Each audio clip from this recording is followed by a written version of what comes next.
10th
മൂന്ന് സബ്ജക്റ്റും തുടക്കം മുതലേ പഠിച്ചു പോവുകയാണെങ്കിൽ നല്ലൊരു സ്കോർ തന്നെ നമുക്ക് നേടിയെടുക്കാൻ സാധിക്കും.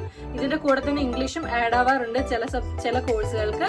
അപ്പൊ ഈ 4 സബ്ജക്ട്സ് ആയിരിക്കണം നിങ്ങളുടെ മൈൻഡിൽ ഏറ്റവും കൂടുതൽ ഉണ്ടാവേണ്ടത്. ഈ 4 സബ്ജക്റ്റിനും കഴിവതും ഫുൾ മാർക്ക് തന്നെ വാങ്ങിക്കാനാണെങ്കിൽ നിങ്ങൾ ആഗ്രഹിക്കുന്ന കോഴ്സ് നിങ്ങൾക്ക് 12th ശേഷം തിരഞ്ഞെടുക്കാൻ സാധിക്കും. ഇനി എഞ്ചിനീയറിംഗ് മറ്റ് ഡിഗ്രി കോഴ്സുകൾ നോക്കാനാണെങ്കിൽ ഫിസിക്സ്, കെമിസ്ട്രി, മാത്സ് ആയിരിക്കും. അപ്പൊ എല്ലാ സബ്ജക്ട്സും തുടക്കം മുതലേ എന്താണോ നമ്മൾ പറഞ്ഞു തരുന്നത്, എന്താണോ പഠിപ്പിക്കുന്നത് അതേപോലെ തന്നെ പഠിച്ചു പോവുക. കീ പോയിന്റ്സ് ഒക്കെ നിങ്ങൾ ബുക്കിൽ എഴുതി വെക്കുക. ഇമ്പോർട്ടന്റ് ആയിട്ടുള്ള ക്വസ്റ്റ്യൻസും കാര്യങ്ങളൊക്കെ നമ്മൾ ലാസ്റ്റ് നമ്മൾ എക്സാമിന്റെ ടൈമിൽ റിവിഷൻ നമ്മൾ എടുക്കുന്നതായിരിക്കും. അപ്പൊ വരും ദിവസങ്ങളിൽ നമ്മൾ ഓരോരോ ലെസൺസ് സ്റ്റാർട്ട് ചെയ്യുന്നതായിരിക്കും. അപ്പൊ ഈ വീഡിയോ ആദ്യമായി കാണുന്നവര് ഡെഫിനറ്റ്ലി ചാനൽ സബ്സ്ക്രൈബ് ചെയ്തിട്ട് കാണുക. പുതിയൊരു ചാനലാണ്, അതുകൊണ്ട് തന്നെ നിങ്ങൾ സപ്പോർട്ട് ചെയ്താൽ മാത്രമേ മുമ്പോട്ട് പോകാൻ സാധിക്കുകയുള്ളൂ.